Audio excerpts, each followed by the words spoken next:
I tell you what, I like you and I want you. Now we can do this the easy way or we can do it the hard way. The choice is yours. Well, I don't think you and I will be doing anything any kind of way. Okay, I see you choosing the hard way.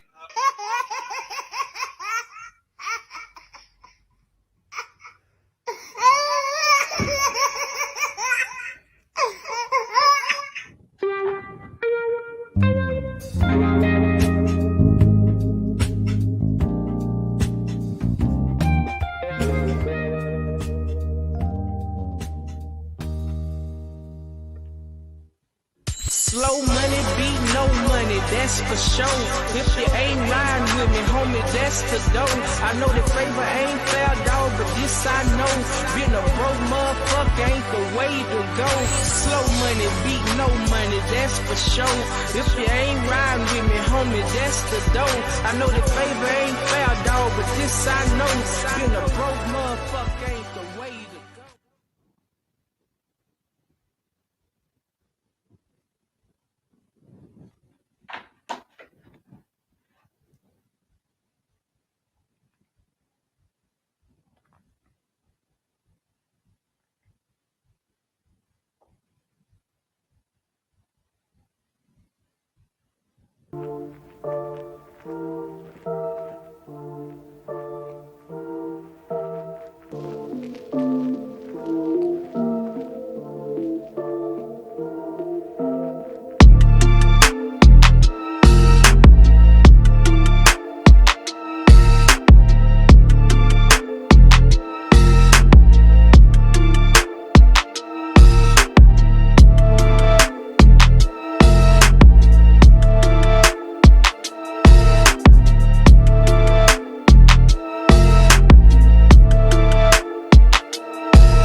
Introducing the most electrifying man today. He's the hardest working. Can you smell him as he hits you with a rock bottom? He is the originator of the Bad Squad. He is none other than the head of the table. He is the T'Challa of Entertainment, Mr. T.M.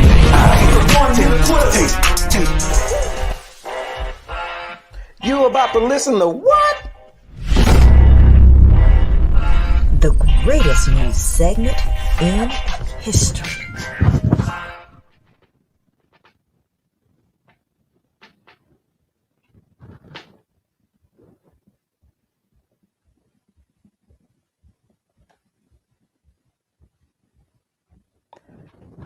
What's up, y'all? I really don't know how this one is gonna go, but you know, as y'all know, and as I posted, for those who follow me, I lost someone very near and dear to my heart. Y'all know how cousins, you know, can be. Sometimes they can be like siblings, man. And this is definitely a cousin that was like a sibling to me. You know, even when I was a younger person, even when I was a kid, man, we grew up together, same beds. You see what I'm saying? Played together as teenagers, hung out together as grown-ups, as well as older men, because we ain't old. And my brother, man, Perry Bennett, aka Buster, passed away Saturday. And so I was well, it was really Sunday morning. And so I was like, I am pretty down right now, man. And I was going to cancel the show. I can honestly be honest with y'all. I was going to cancel the show. But, you know, I know him, and there is no way in hell he would allow me to cancel a show, no matter what. So this one, Buster, this one is for you. This one for you, man. So, in saying that, it's time to get it. As y'all know, I am the bad man, aka the black sheep, aka Mr. TMI. I am Tate. And if y'all don't know right now what's shining all up in your grill, this is the Bold and Driven Podcast Championship belt. And as I've been mentioning to y'all, if you got a podcast out there that's bad as hell, then enter the Bold and Driven Podcast Championship tournament and you can be the champion. Y'all heard it. This ain't no lightweight crap right here, man. This is some heavy duty 6 pounds of gold. And I want to give it to the person out there that's bad enough. Now, in saying that, in this podcast tournament, you ain't got to be the biggest podcast because guess what? Views can be bought. So I don't care about no views. I don't care about none of that. I care about, are you bold and driven enough?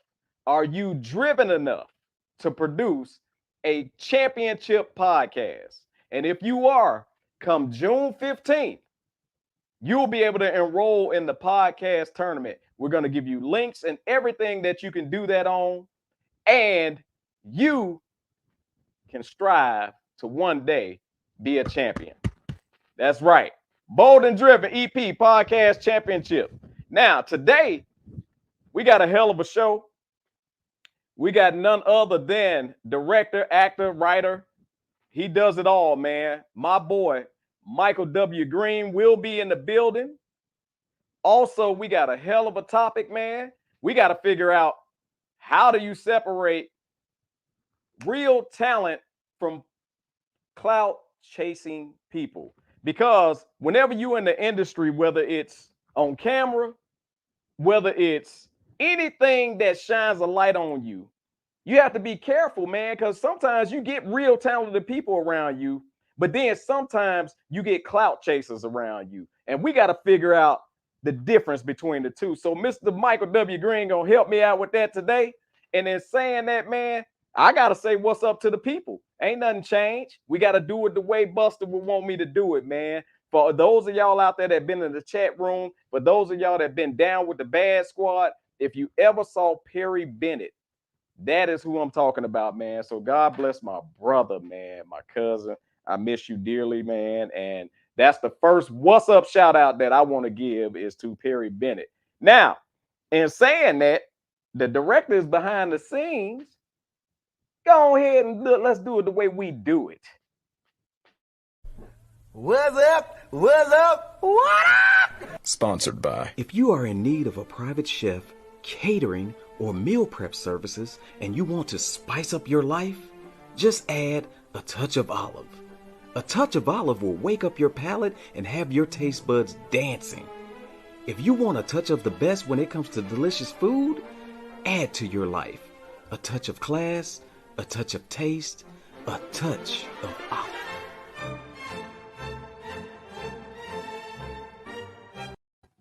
That's right. Shout out to none other than Chef D, who is doing it big, man. Touch of olive, y'all in the DFW area. If you're looking for a personal chef that is dope as hell and can cook her behind off, make sure you hit a touch of olive. It's a touchofolive.com. Also, Chef D, man, Demetria Olive. Y'all check her out.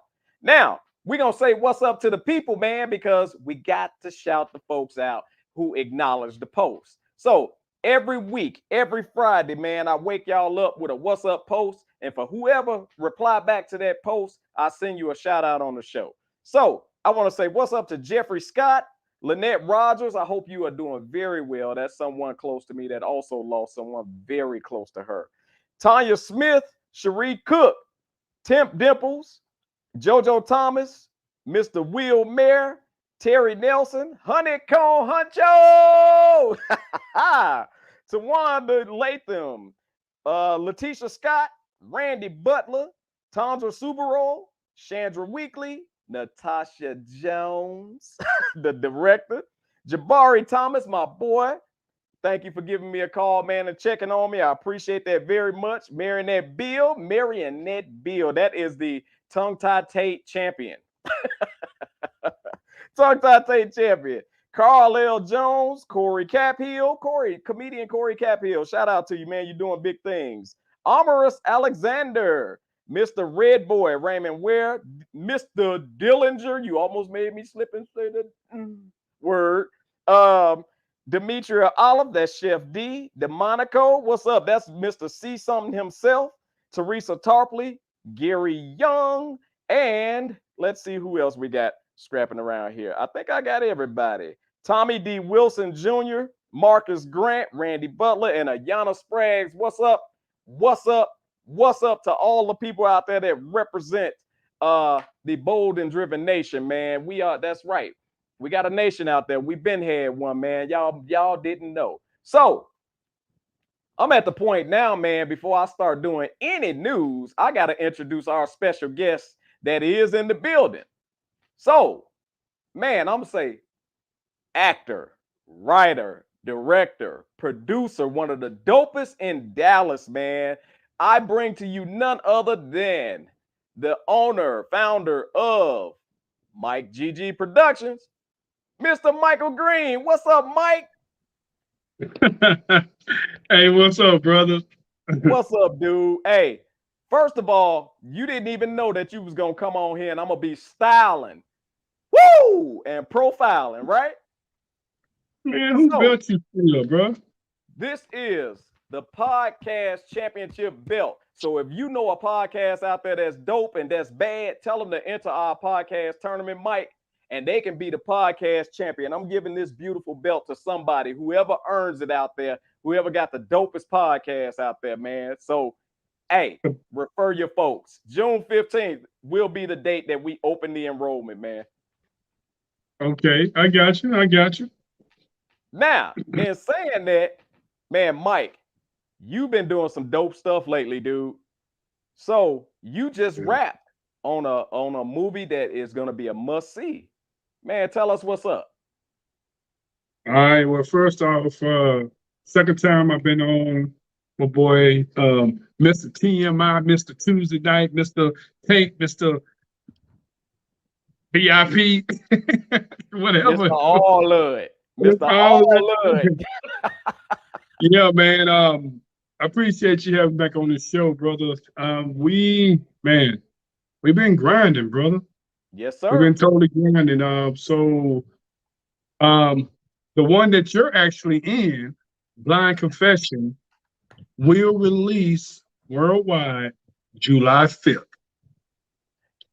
Y'all gotta check your boy out July 5th, man. Worldwide. He didn't say local. He didn't say none of the little. He didn't. Matter of fact, he didn't say that it was gonna be launched on my little bitty ass podcast. He said worldwide. What's up, Natasha? Vic, what's up? How y'all doing? You can see it in Europe.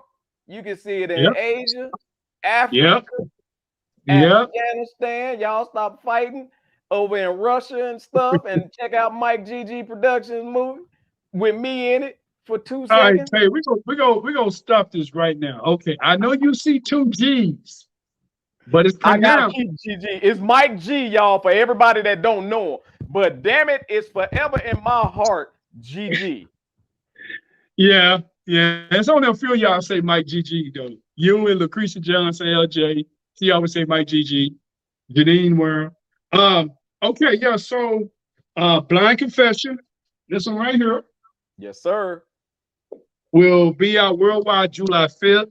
We're really excited for everybody to see it. It's actually pretty nice. So we just wrapped Love Thy Neighbor, starring Jericho Roy, Amanda C. Durbin, and your boy, Mike GG. Oh, you in this one? Okay. Yeah, I'm in this one. But it's really, I'm in there some, but it's really not even about my role. My role is kind of like guiding to have some there. It's going down July 5th. That's big. So wait, man, while he's saying it's going down July 5th, is it a party going on that I don't know about? No. You ain't have no launch party? You was at the red carpet, bro. So that was it was that. No.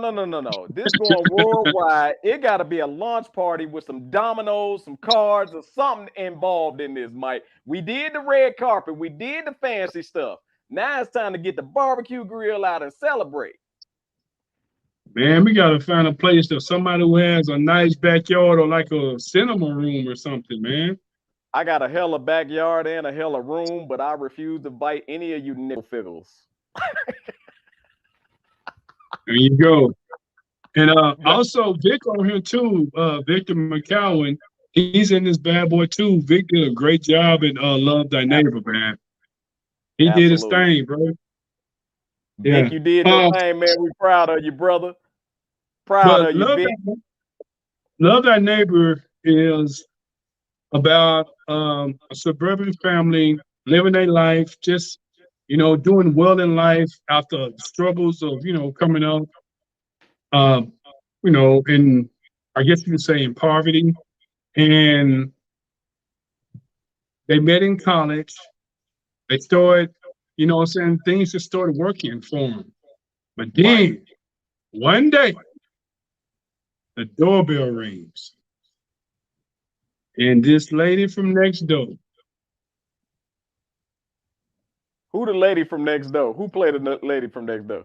Is that Amanda Durbin? Amanda. Okay. Gotcha. Amanda Durbin. Jericho plays Vanessa. Gotcha. Okay. Yeah. So it's definitely something that everybody could get something from, because there's a lot of little loops. You know how when I write my scripts, say that I gotta put that twist.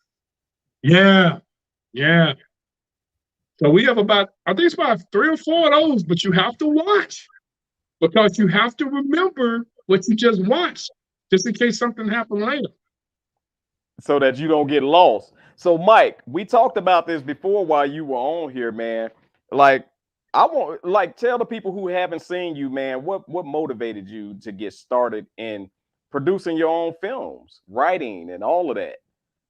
Well, originally I started doing stage plays, and I really was doing it to actually be an actor and like to get in commercials and movies, kind of like on a dare. It was a bet. Okay. That's how I actually got into film and television, man. It was a bet. One of my partners told me, we were looking at this bootlegs movie, man. It was so long ago, and it was garbage, bro. I personally don't think it was a good, and I wasn't even in film then. I really didn't think it was a good movie. And so my partner said, I bet you $20. I said, I can act better than that. He said, I bet you $20 you can't. So I found a way to get into taking schools, paying more money than $20 just to win a $20 bet. And wow. So yeah. You spent $2,000 just to win $20. That just goes to show you it ain't got nothing to do with the money. It's the pride. It's the bragging rights. It was, bro. But I actually I ended up attending KD Studios, man, and that kind of like turned my life around on trying to get into the business. But when you think you did some things and you think you don't know. It's a lot. It's a lot of hideous detail to take in when it comes to these films. Right. So yeah. In saying that, man, you are how many films in now? Oof. I think I'm gonna look on IMDb, bro. I think if I'm correct, I think total that I've been part of, I want to say 40 something, 50 maybe. Wow. Something like that. That's dope, man. So in that case, with you creating your own platform and everything like that, tonight's topic is gonna be hot for you, man. I promise you. But before we get there, we got to discuss a couple of little news clippings. Now, tonight's news is a little different because I got a question from the Common Sense chat room that I want to shoot at you and see what your Okay. thoughts are. So hit the question for me, please, director. Should a husband defend his wife against insults from his mother? Your thoughts, Mike G. Let's go. Okay. Tell her to put it up there again. Let me see it again. Hit it again. Should a Should a husband husband defend his wife against insults from his mama? Go, yeah, his mama. I'm going to say this. You know what? Yes. Yes. Absolutely. A husband should come and defend his wife if mom is insulting her or disrespecting her. He should Absolutely. say something to mom. Now he ain't gonna I ain't gonna never disrespect my mama. Right. But I'm gonna let mama know, you wrong about that. I'm gonna make sure I'm gonna have some distance when I say it. Right. 'Cause Right. I remember mama used to swing good back in the day. So, but I would defend my wife if I was married. Uh-huh. Hey, the girlfriend is up the creek. Yeah. No, man, it would still be the same way in a relationship, regardless. Right. I would. So it's just one of those things. Let's see here. So check this out. I'm about to answer this question my damn self. Now, in the Bible, and it won't say this exactly because this is the book of Tate, but if I'm not mistaken, I saw something where it says a man leaves his mother and father and joins his woman and cleave to his wife or some crap. Not crap. You know But what, Tate? something It's like going to that. be an awesome Now, show today. I'm gonna have to tell you to hold on because my pizza just arrived. I know this is a black whoa, show. We can do whoa, this. I'll be right whoa. back. That piece of garbage compared to what I can get you, Mike. But I'm gonna answer the question. It's all good.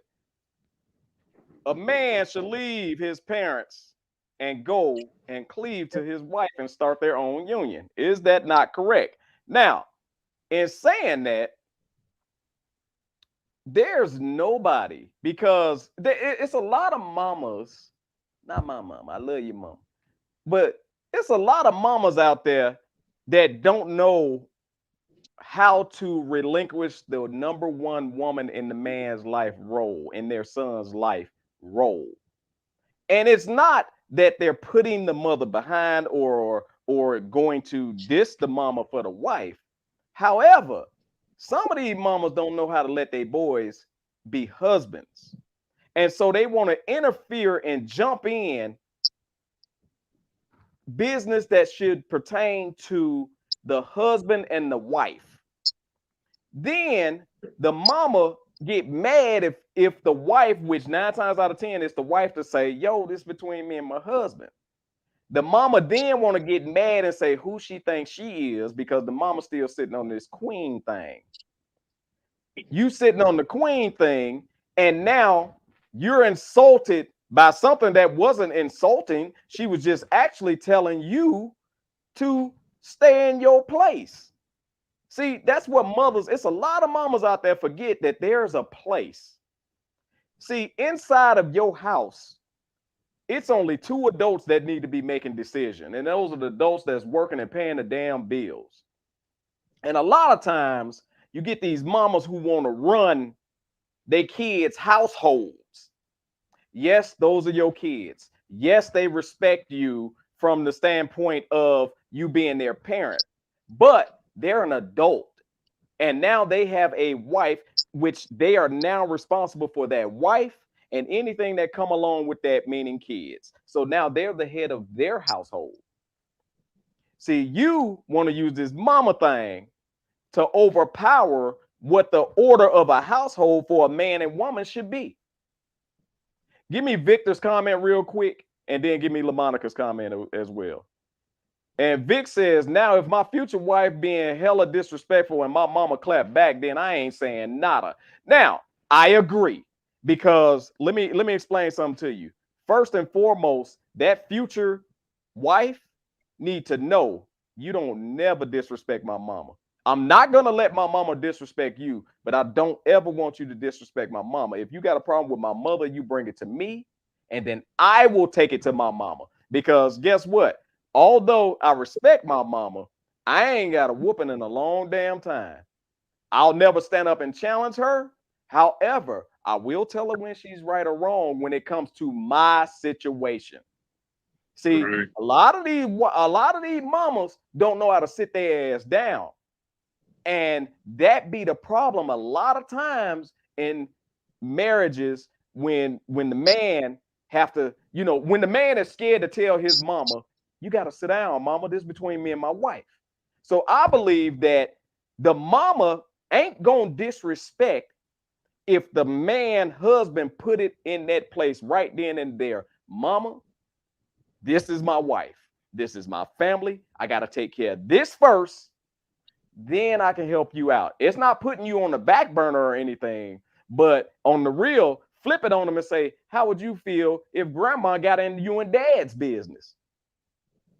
Yeah. So a lot of mamas don't understand. And then the first thing they holler with, well, I'm mama and I can come over. See, it's some mamas that think I got LaMonica's comment too. Some mamas think they can come over your house and disrespect and run your house. And you ain't supposed to say nothing. Tell you what to do with your kids and everything of the sort. But sometimes you got to tell mama, hey, I got this. We got this. All right, mama, it's time for you to go home. It ain't nothing wrong with you telling your mama, all right, mama, it's time for you to go home. Because at the end of the day, my wife, and I'm saying my personal stuff, my wife and my mama, my mama like my wife better than me. I swear to God, we be getting off the phone. She be like, hey, daughter-in-law, I love you. And then she'll look at her, all right, Tate, I'll tell you, bye, nigga. You just making sure you stay on the toes. LaMonica says, I think some jump in because they are not joined as one with their own husband. Now their son is the man in her life. You know what? I'm gonna be for real with you, Mike. Some of these mamas done raised, especially they older boys, like they was the damn boyfriend / young husband of the house. Because mama ain't had no damn man.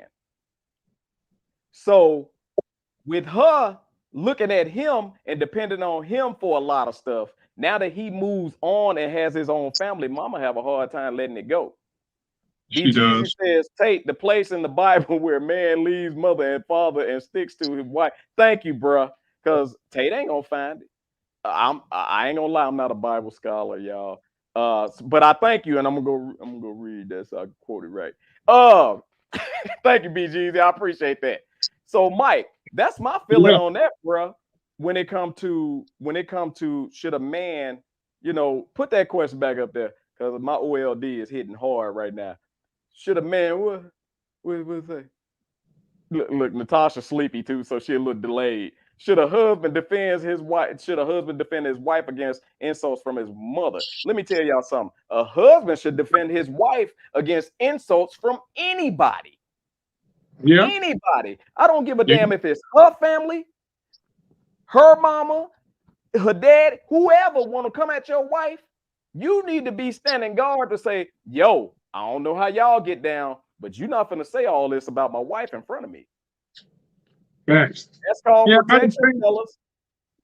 I just think, like, man, it's got to be a point of respect it's a 24 hours a day kind of respect. It can't be sometimes you respect it, sometimes you don't. It has to be all the time. And I can't say that I've witnessed that in my mom. My mom is no longer with us. She passed the COVID. But before that, mama was never combative like that or come at you like that. But I have seen people or I've dated and their parents or the moms going off on the girlfriend or the friend, and I'm just like, or even the daughter going off on mom, cussing, and I'm like, I wasn't raised in that type of house. Right. Right. You get your head knocked off from that, bro.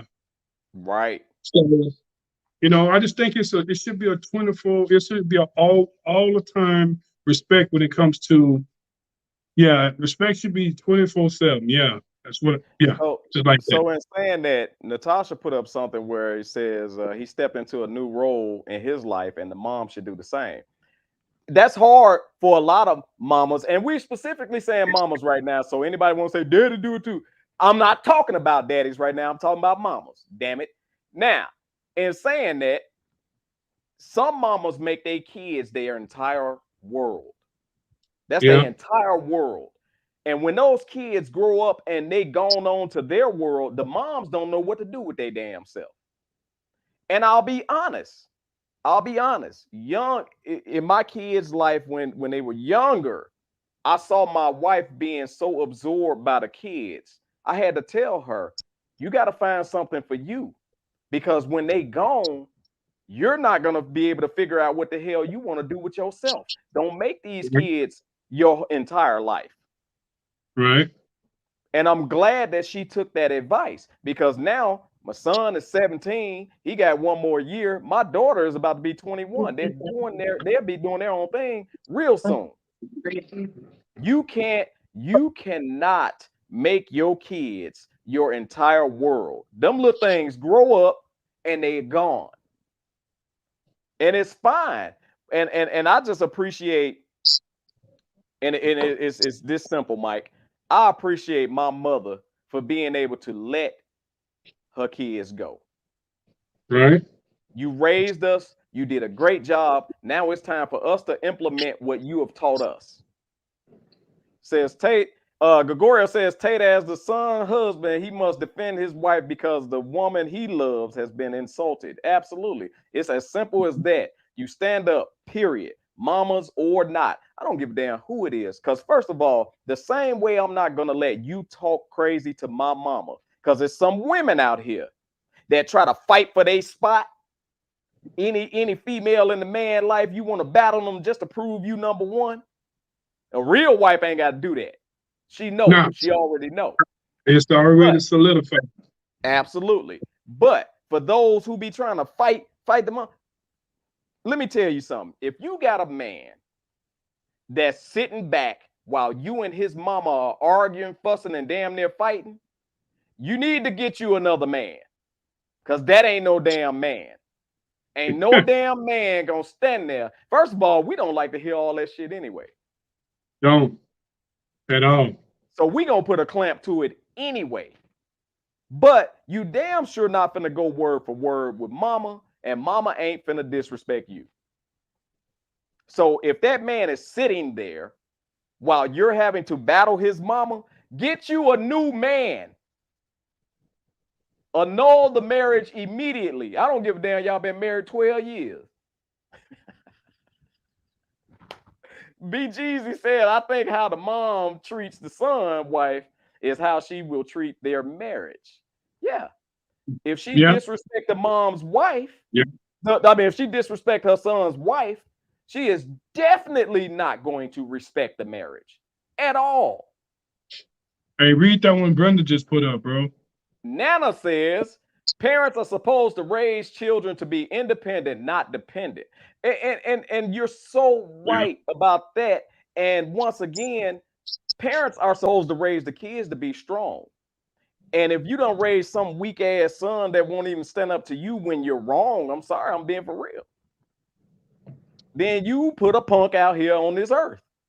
If you got a son, if you got a grown son that you can wild the hell out in front of, and he don't say, mama, chill out.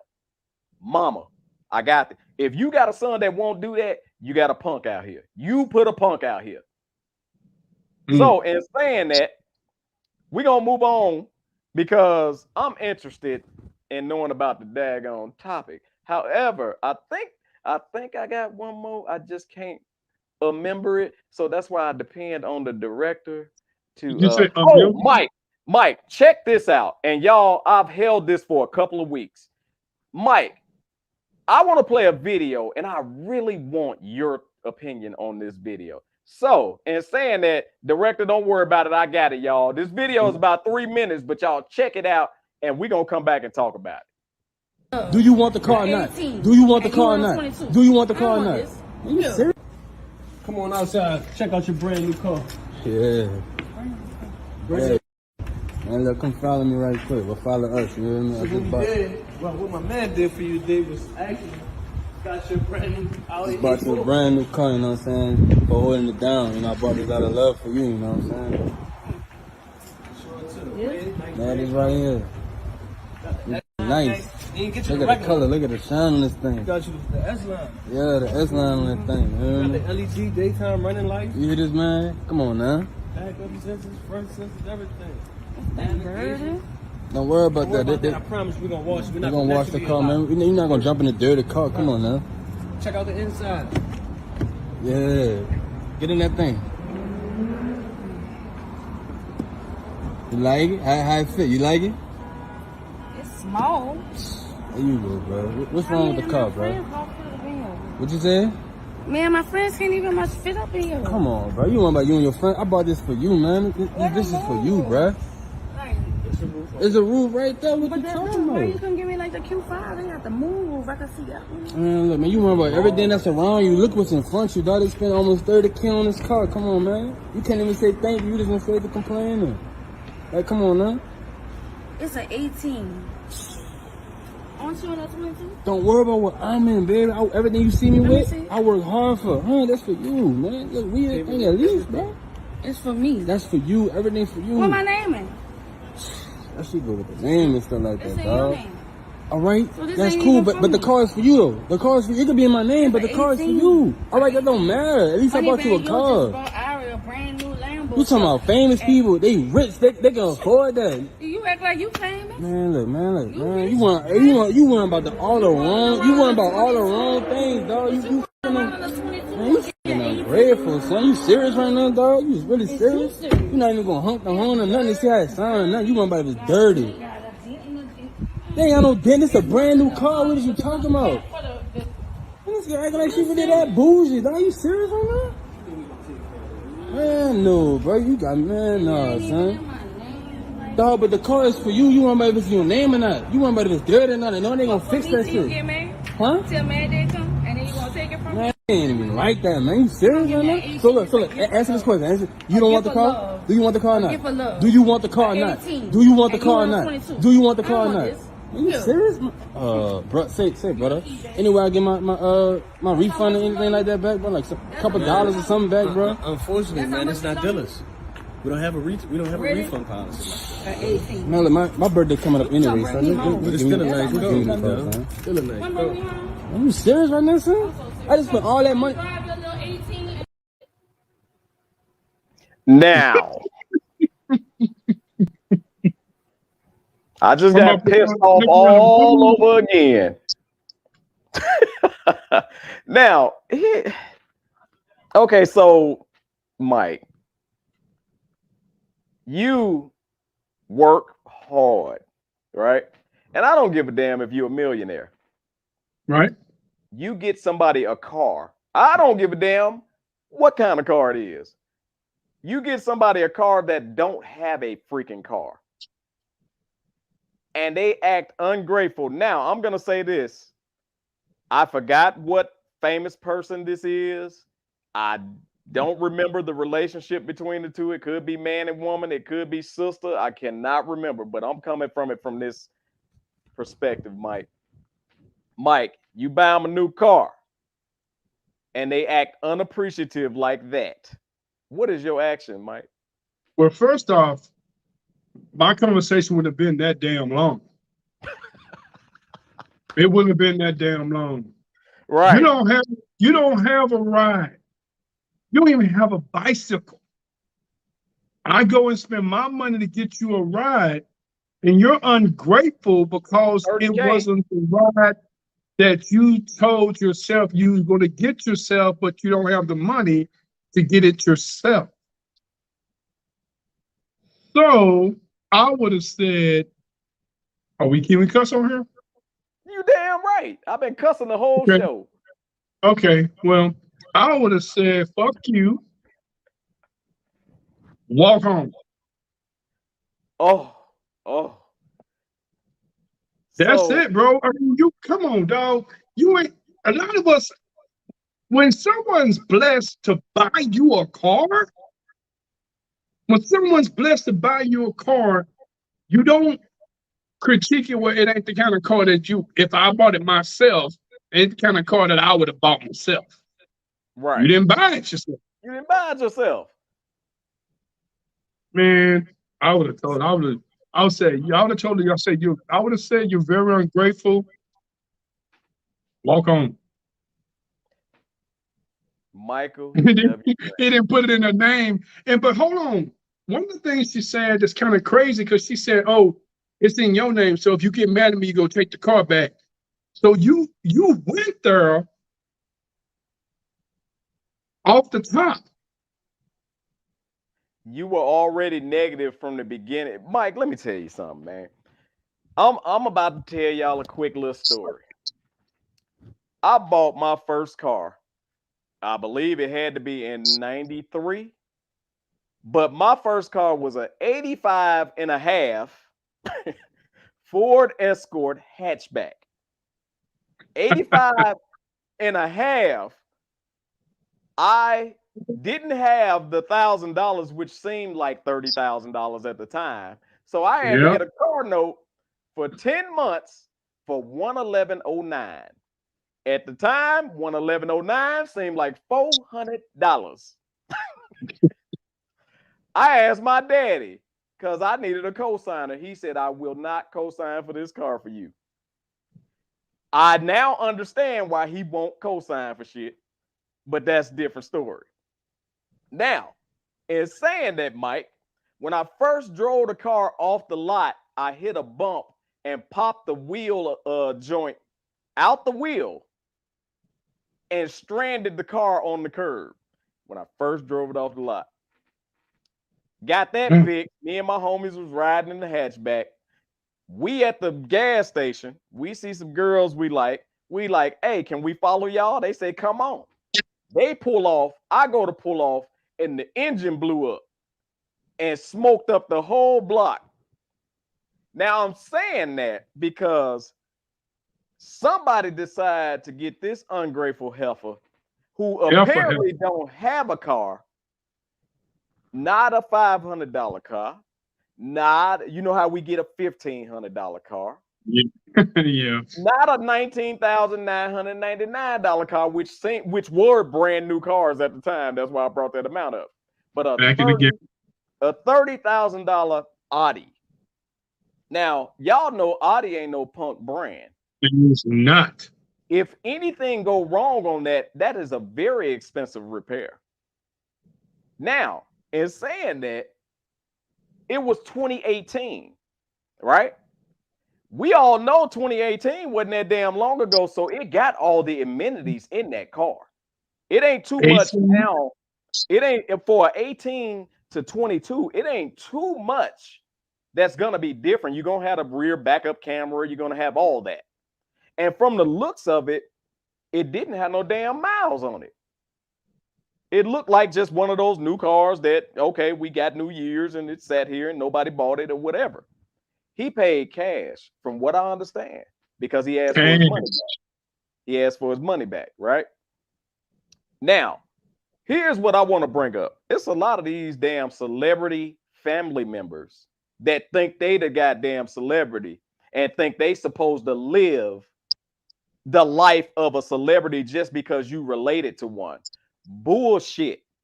And I see it all the time where these broke ass, you know who I am? I'm so-and-so sister. I'm so-and-so brother. I'm so-and-so cousin. Who gives a shit?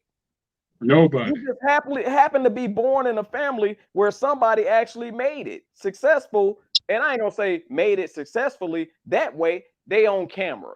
People know them. You just so happen to be born in a family where somebody famous is known, and you just so happen to be in the family. But that do not mean that you're supposed to live the lifestyle of them. That's why you see all these damn athletes or entertainers with big ass posses behind them, and the posses got gold chains and all this, and they rolling, and the damn celebrity can't even go to the bar and get a drink without paying a $10,000 tab because he got a bunch of freaking freeloaders on his back. Man, what was And that? a bunch of ungrateful ass freeloaders. Who was that? Who was that rapper, man? He said that he had a fucking crazy entourage. Hell, name his name. one. Hammer, and I'm going back. Hammer You- had crackheads and everything, allegedly, on his damn. You said Hammer. Dude, did you just say MC Hammer, bro? You damn right I said. Because that's the Can we, first like- person that come to mind when I think of huge entourages, and he now struggling. He ain't struggling for ends, but he ain't where he was.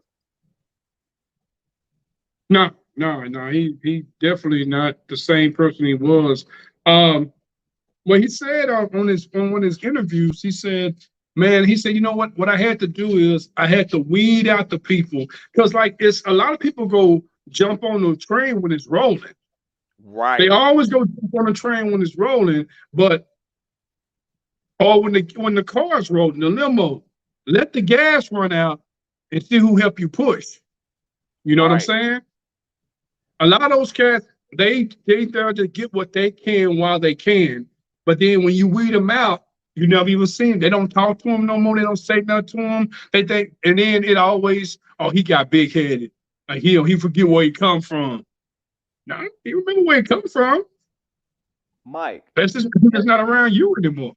And I know we veering off from the unappreciative heifer right now. Yeah. But a lot of them folks. I'm sorry, heifer.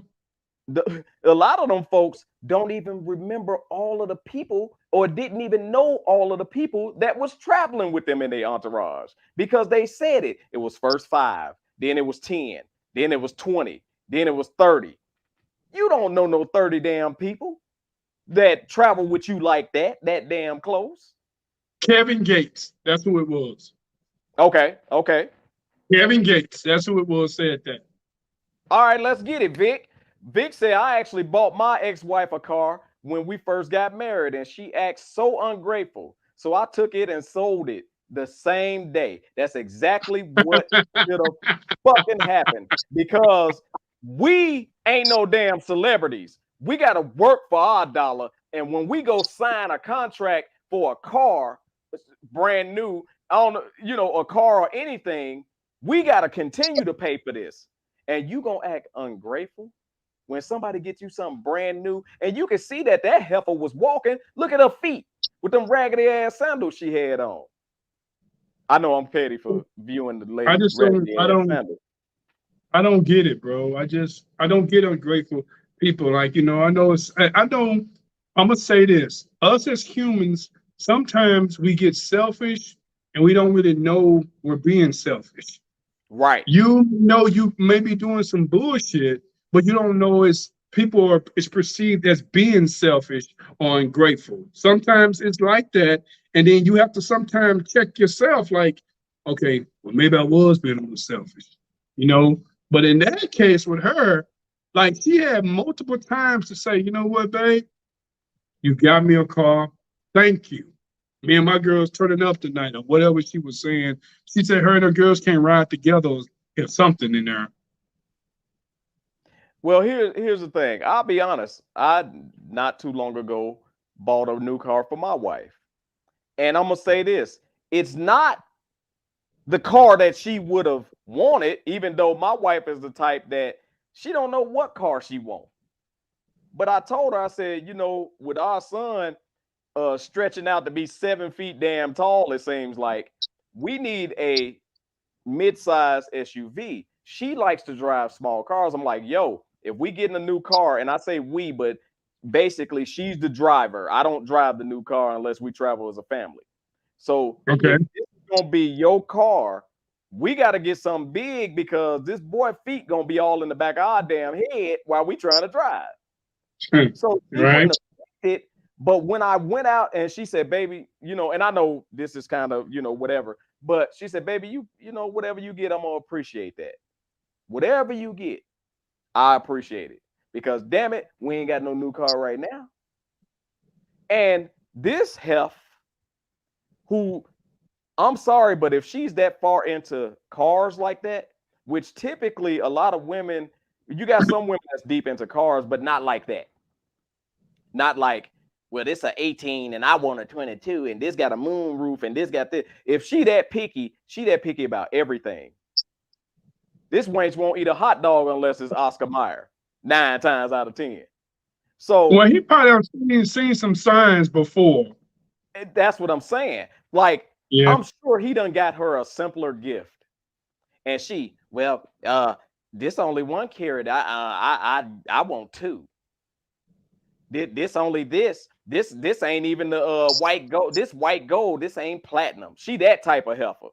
And I'm gonna tell you like this, men, for all the men out there, however you get them is how you're gonna, what you got to do to keep them. So if you bought her something expensive to get her, don't act like this is a strange reaction when she do some stuff like this. Let's be for real about these trick dudes too. There's a lot of dudes out here tricking, and then they shocked when the woman finds somebody with bigger pockets. B. Jeezy said this wasn't the first time she did this. He know who she is. She probably does this all the time. Absolutely. Now, Mike hit on something.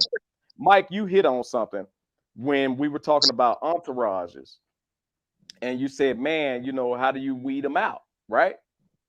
And that's actually in line with our damn topic for the evening, because we are in certain entertainment circles that we get people of all kind, meaning people of many talents, but we also get some roaches around this damn place. And what I mean by roaches, that's right, are the clout chasing people, the no talent ass clout chasing people that will do anything to go and run up under the light that you worked hard to create. Mike, you have auditions for movies all the time. How do you separate? And it's easy in my mind, but I want you to tell the people, how do you separate the talent from these clout chasers that just want to be seen on screen? I mean, it's all in their approach. When we're having a casting call and they're coming for whatever character, whatever role, I start critiquing them as soon as they walk in. If you coming in as a thug based off a description of the character, and is he a tank top, ball cap dude, you coming there with a suit on and act tough, I don't look at it like that, because I'm like, you got to play the role. But people who come in, and once again, we're all green in the beginning, trying to learn how to act, trying to audition for bigger roles and stuff like that. So I'm not knocking that, because I was that person. I was trying to get bigger roles when I wasn't getting cast, and bigger roles until I started getting cast. But a lot of people want to just jump on the bandwagon because they feel like, because they know you, they supposed to get the role.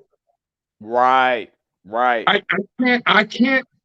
And if anybody watching this who know me, no, I can't do that. Now, if I have a specific role for you, I hit you up, hey, we got a role for you, but this other one you may be good at, so come audition anyway, or something like that. But you got a lot of people who play an actor instead of being an actor. Right. And you definitely can tell. Now, this is me being novice in the industry of acting. You can tell those who just trying to run in front of the screen versus those who really study their craft. Because it's a craft, there's an art to it. And you can see it before they even go in. Now, I've been in a Mike GG film as well as a Mike GG audition. Yes. So this is where I'm coming from. And I'm sorry, Mike G. This is where the other G is silent. This is where I'm coming from. I'm looking out there at everybody and their approach to the audition. And you can tell those who are deep off into and trying to absorb the character versus those who just bullshitting and trying to get on the camera. You can tell. Or because they know the director, casting directors, and they like, well, shit, he invited me out, so I'm just gonna chill out here and wait. But Mike, the ones who are serious about the craft be the most silent ones. The ones who want to be seen are in everybody's faces, jumping around. Everybody's faces. I like that. They the loudest one in the damn audition area room before they get to the back. They want to get in everybody's face. They want to take all the pictures. They want to do all that shit that don't matter when it comes to getting this role. And some of these roaches actually slip and get into these roles. Yeah. So that's why I'm like, hey, shit, I'll be for real with you.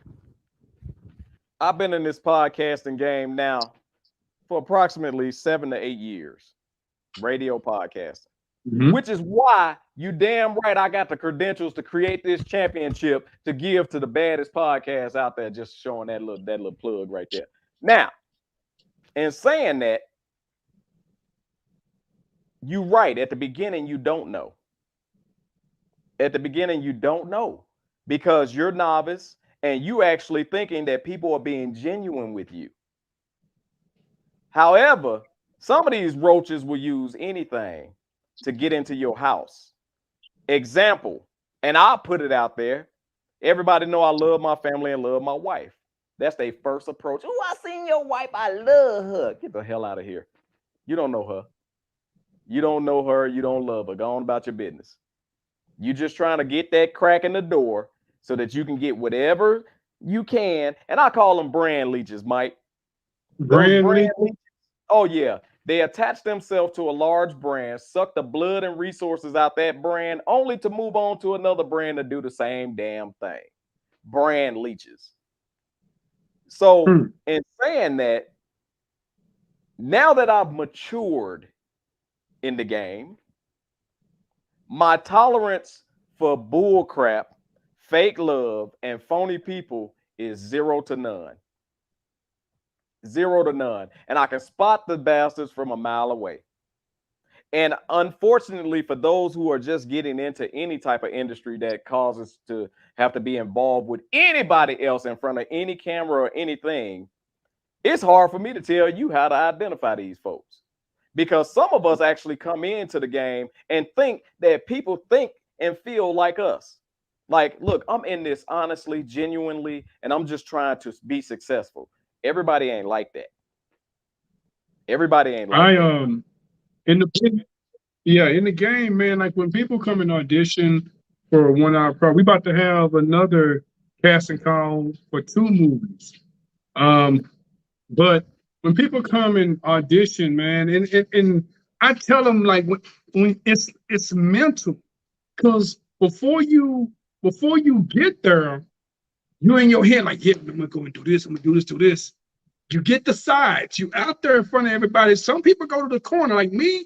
If I go to a cold read, I take my script, I go somewhere with nobody else at, and I just started like trying to get line for line, really get familiarize myself with the sides as fast as possible. When they come in there and those lights on them, and you say you give them a direction and say action, dude, everything you just thought about went out the window. Like that is so everything. True. That's so true. That is so true. I want to say this, man. Shout out to my boy Vic McCowan. That's a real dude with real talent. Yeah. Real freaking talent. So shout out to Vic McCowan. He earns every piece of screen time he get. Now, when Vic came in, hold on real quick. He came in audition, man. And it's the thing about it, me and Vic talk all the time. But when he walks in when he walks into one of those casting calls, he'll tell you straight up, I'm a different dude. When I audition you, Tate, I'm a different dude. It's nothing about this is personal for me. I dropped Michael Green is at is in the car. Right. My G Productions is doing this right now. Mike gonna tell And me that's name. not a big head. That's not a big head type shit, or you know me, bro. You've been on me for a minute. I ain't never came as you as cocky or that I'm all that or nothing like that. I just know that if you ain't gonna bring it, I think we can't use you because it ain't about me. It ain't about you. It's about the project. We was on set filming. Vic is in Love Thy Neighbor. He did an awesome job. Vic is sitting down. It's Vic and his entourage in the warehouse scene. They do their scene. I sit right next to Vic. I said, "What y'all?" I say, "Go harder." So what y'all doing? Go harder. And he can tell you right now that I said that to everybody. What y'all doing? Go harder. I ain't feeling this shit. And they was like, "Oh, okay, well, and they brought the smoke, man." And like the director said, you got to be about your business, man. You know, going into, I swear to God, going into the audition, Mike looked at me and said, "Name."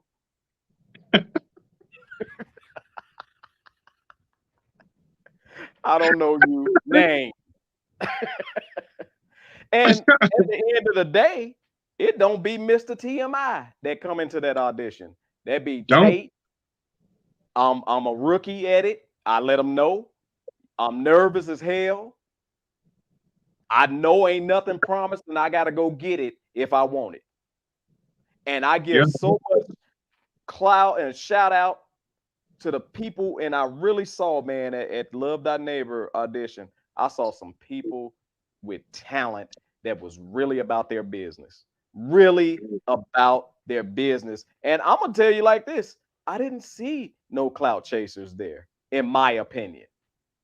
I didn't see it. I saw real deal folks that been doing it for this long. They've been in these projects. And guess what? They were standing there crumbling their paper up just like I was crumbling mine up because they was nervous and it didn't matter the experience. So in saying that, all you have to do, y'all, for those out there, and you got anything that somebody trying to jump on, just shut up, sit back and analyze. All you have to do is just watch the actions. They gonna show it. Whatever they about, they gonna show it. And you gotta take that sign and you gotta acknowledge it and do something about it, or don't connect it to your brand one way or the other. One way or the other. They're going to show who they really are, and they're gonna always show what they're really coming at you for. They're gonna show it. It might take a day, it might take a week, but they're going to show it, and you gotta acknowledge it and nip it in the bud right then and there. I'm glad you said that because people who are cool with you, they say, "Mike, I'm coming out the audition. I'm coming out. I'm coming out. I'm coming out." And this is and you was there too. We had a lot of people show up. A lot of people. Yeah, we had a lot of. We packed. The parking lot was packed. Like, but some people who came in audition and they didn't book, they thought then, you know, they don't really say things. A couple of them ain't said too much to me since then. And I don't understand because it was nothing personal. Just because you didn't book it didn't mean you didn't do a good job. You may fit the role, but somebody else may fit the role and did just a slight better. And the thing about it is when we do a casting call, you would say I, because I always have another casting director with me. I never choose by myself.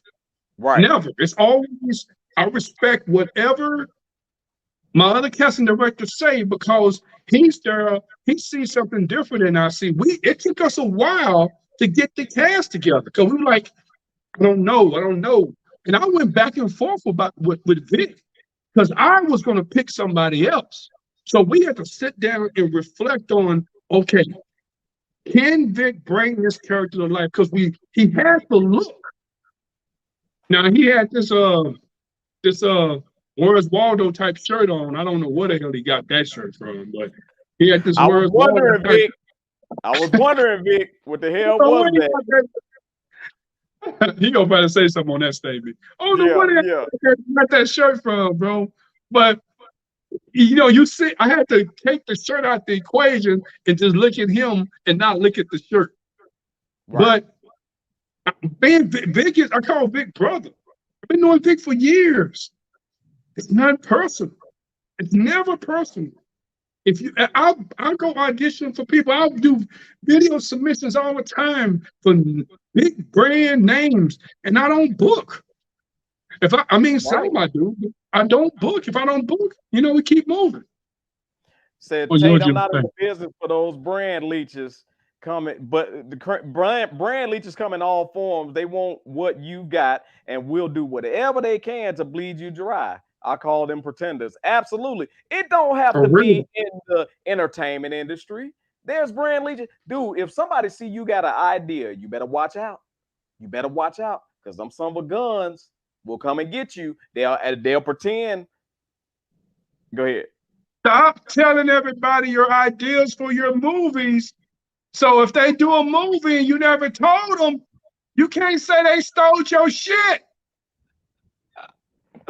That's another thing too, Mike. Stop telling that. See, here's me. I'm gonna be honest with you. Man, y'all gonna get off my favorite shirt. That's your favorite shirt, Vic. No, I'm just playing. But check this out, man. I'm a person that get excited, and the director know this. I get very excited when a new idea is like on me. You see what I'm saying? So I talk to people to get kind of a feedback on that idea to see if it's really a good idea. However, what I had to do is I had to watch who I was talking to. Because you're right. You say an idea, and the next thing, next thing you know, you see your idea on their stuff. You have to. I gotta say this, Tate, man. So many movies have been the same before we was even born, man. Absolutely. There's so From many a movie movies standpoint. written, and we all have been written. Hey, what's up, B? We got Brandon Keith in the building. What's up, man? R&B sensation, Brandon Keith in the building. Boy, so it's so many people write the same content. Like, you may not have the exact same thing, but a lot of us think the same. How can we come up with some original content? A lot of times it's not original. Mike, check this out, though. I feel you. Think about this, bruh. A lot of movies are created from our history and our background, right? Mm-hmm. And if you grew up in the hood and you create a hood movie, and somebody else grew up in the hood and they create a hood movie, how the hell is that copying when all y'all doing is telling your version of your story about your life? And a lot of our lives are the same. So that's just like somebody getting mad for you having a corner store scene in your damn movie when all of us went to the corner store when we were little. Same store, bro. Or the same candy house.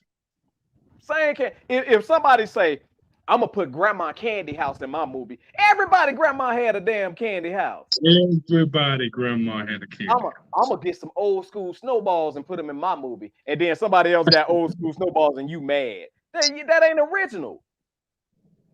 What was that? We was doing, back in doing those short films with Rack Focus, man. And I can't remember which film it was. I think it was Ripples. I think it was Ripples, which is now Love Thy Neighbor, the movie that we just wrapped. A lady, it showed at the low, and we won. And I went to shake her hand. She's like, I don't mess with people who steal my ideas. What the hell? I saw her film. She had a film in the competition. I went to shake her hand and tell her about the film in the competition. She said, no, I don't shake hands with people who steal my ideas. I say, what? I said, I don't even know your real name. I say, I don't know you, lady. I say, I was just trying to congratulate all the filmmakers who had a film in there, because it's a difference to start making a film. It's even harder to finish a film. Absolutely. Facts. Facts. She was pissed off at me. But even to this day, I don't remember her name. But I remember she told me, don't steal my. I'm like, I said, how she say, you must have talked to somebody who was supposed to be in my movie. I'm like, who? Mike Green. That's just like somebody saying, I'm pissed off at you for having guns in your movie, and I'm the one that came out with New Jack City and I had guns in my movie. That is the dumbest crap in the world, man. And how in the hell is it? Wait, so let me ask you this question. Her film, you didn't see it into the festival, right? What was it? So how the hell did you copy? Talking about you probably spoke to somebody who was supposed to be in the film. If the person was supposed to be in the film, they can't possibly have too much information about other than their role, right? I just know that I always give prize. If I don't win, man, and I still clap for whoever wins. I give them prize. I go shake their hand.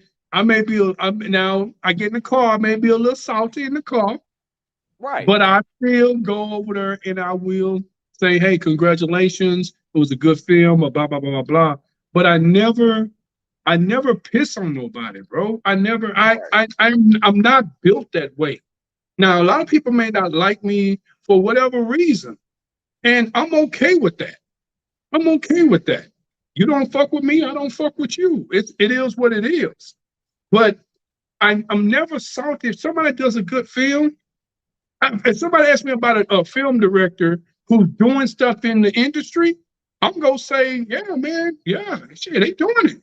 They doing his thing. Or she doing her thing. I always give props. I'm laughing at Brandon Keefe too. Ain't But that Willie Nelson? Check this out though. It's Mike approach is the Bam Adebayo approach. Meaning he gonna hug you on the court and congratulate you. But when he get to the locker room, he gonna rip his jersey off. Now, man, that should have been us getting that W, man. But it's not. It's just it's the point of being competitive. I don't get online and talk about people and blast them, and I don't do none of that shit, bro. If we lose, we lose. But I'm like, okay, we gotta do something to get better. So at the end of the day, if people really concentrate and just perfect their craft and focus on themselves, you ain't got time to be thinking about. I'm gonna be for real with y'all. If y'all see anything on TMI News that you think somebody copied or whatever the case is, please understand I ain't got that much time to focus on your shit to copy it. I'm just being real. Now, in saying that, Mike, it has been wonderful having you on, dude. You always a guest. The door is always open for you on TMI News, man. In my opinion, you're a real dude, man. I appreciate you. I appreciate any opportunities you ever threw my way, homie. And at the end of the day, man, you are one of the solid ones in this industry, man. Keep being you. Yeah, that's all I know, man. I can't lie and say so. A lot of times bad things used to be said about me, and it used to really irritate me, man. Dude, I'm 46 years old. I can't focus. I can't even give that energy to worry about what they saying about me or whatever. You go keep grinding the way you grind, I'm gonna keep grinding the way I grind. I'm not knocking your hustle. Don't knock my hustle. It's that simple. And it's just something about when you get Mike 46, I'm 47. And it's something about when you get to this age where you're like, I don't give a damn what you think. Yeah. I don't give a damn how you feel. I really give two shits about what you feel about what I'm doing. I'm going to do me. And if you don't like it, too damn bad. Oh, I just thought about something. We talked about it. And the thing is, if people are hating on you so much, not saying that, I got a lot of haters or you have a lot of haters or whatever, but if people hating on you so much, always have negative shit to say about you all the time, why they won't just delete you from social media, block you? They can't. They won't. They can't, because let me explain something to you, Mike. If they stop hating on you, they freaking heart is gonna stop beating. They have a hater's heart, and if they ain't got nothing to hate, they gonna die. And that's just all to it. So it's amazing to me, man. Let me tell you what's amazing to me. My account got hacked. Everybody know my damn Facebook page got hacked. And what's amazing to me are the friend requests that I've gotten from folks who ain't never commented on my shit ever. But you still want to friend me up. But you don't never comment on my stuff. But you still want to friend me up. So what Mike is saying is exactly right. Y'all just want to sit back in the dark and hate. You know what? The door is open for you, because this is what I'm finna give y'all a secret. God dog it. I'm finna give y'all a secret. If any of you bastards out there want to score, hold on. I wonder if your arm was hurt, man. You been having that thing on the whole show. If any, Mike, I've been lifting. If any of you bastards, want to destroy tape, all you have to do is shut the hell up. But as long as you keep talking, I'm gonna keep delivering. So thank you, hating ass bastards, because you give me fuel to continue to prove you wrong. Thank you. Now, in saying that, Mike, I guess I better send you out the right way, man. Well, yeah.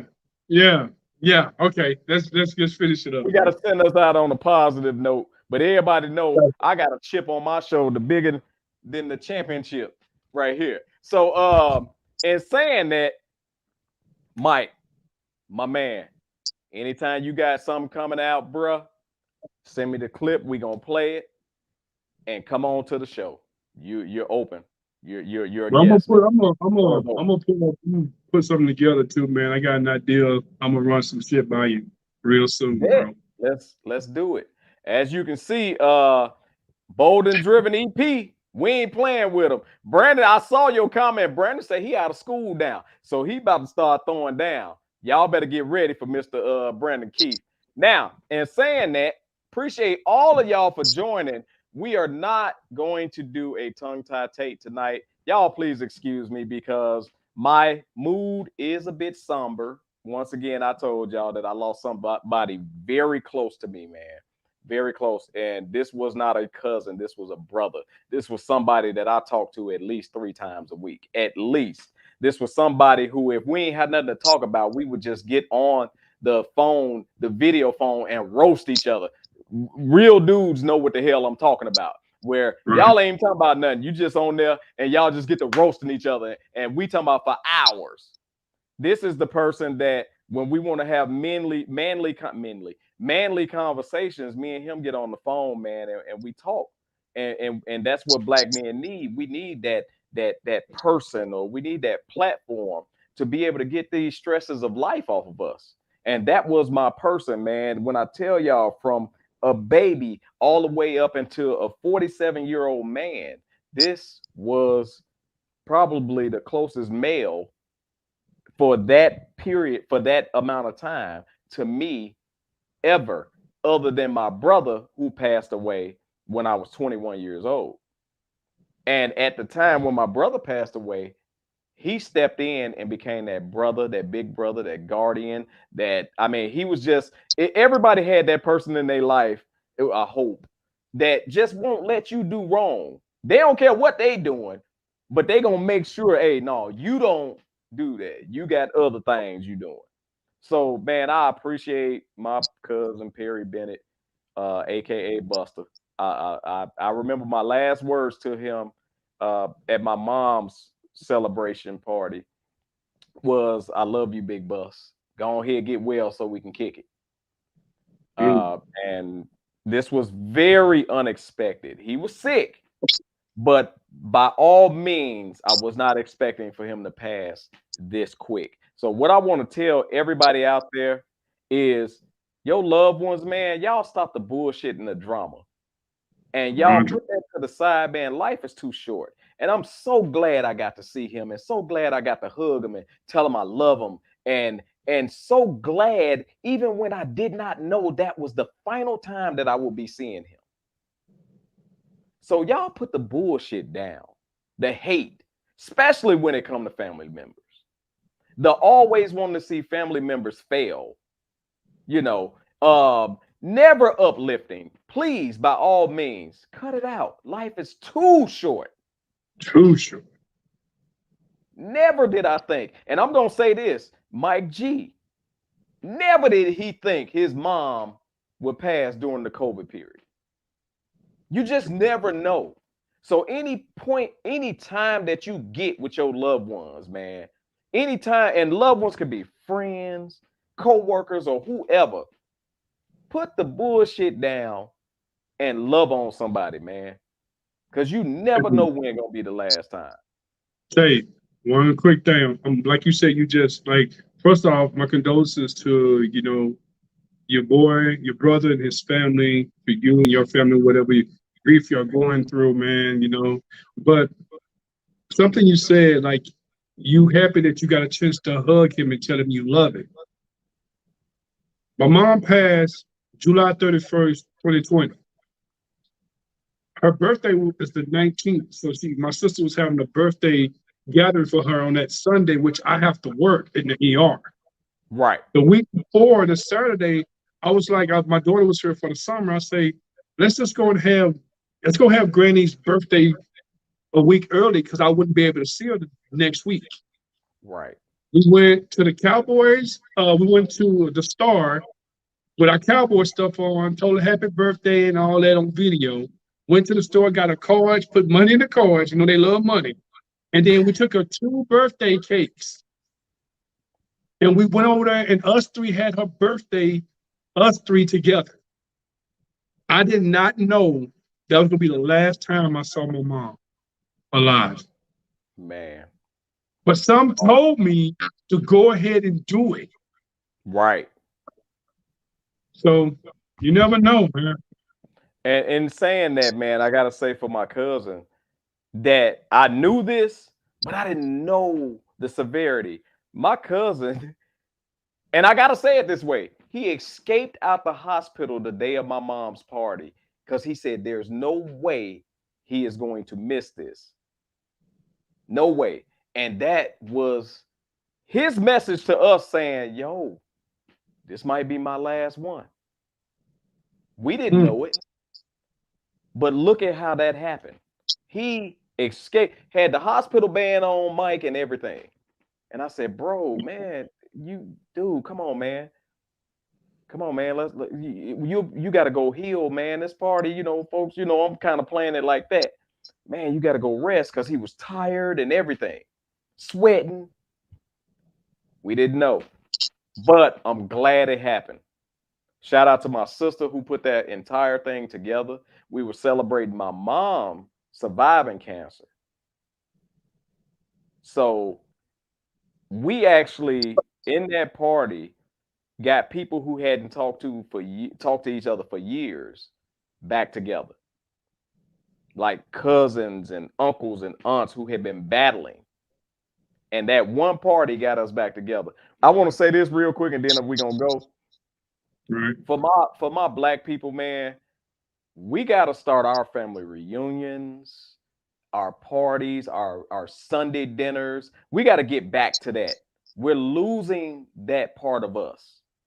And it's because I'm going to say a lot of us don't want to step into our role. If you in the grandparent role, man, by all means, your family needs you. Your family, the same way you got memories of your grandparents, you got to provide memories for them grandbabies. Same way you got memories of your parents doing, you got kids that you have to now provide memories for. So by all means, your clubbing time, your party time, your get high time, all that shit is over. Step into your role. That's all I got to say about that. Mike, it's been a pleasure. Yes. Director, I do not want to play no outro tonight. If you can just put my cousin's picture up and we do a 10-second silence and we're out of here. Y'all, thank y'all for tuning in to TMI News. Y'all know usually I'm hyped. I will be back, I promise y'all. But as of right now, man, Big Buster, this was for you, baby.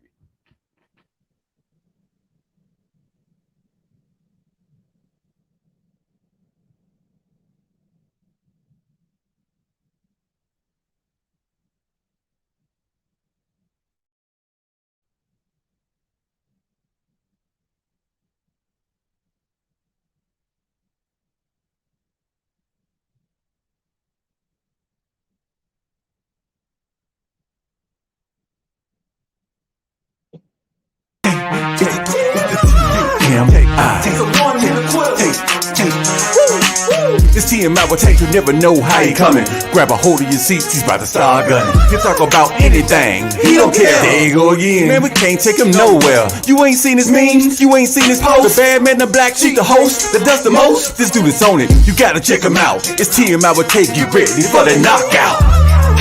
TMI will take. TMI will take.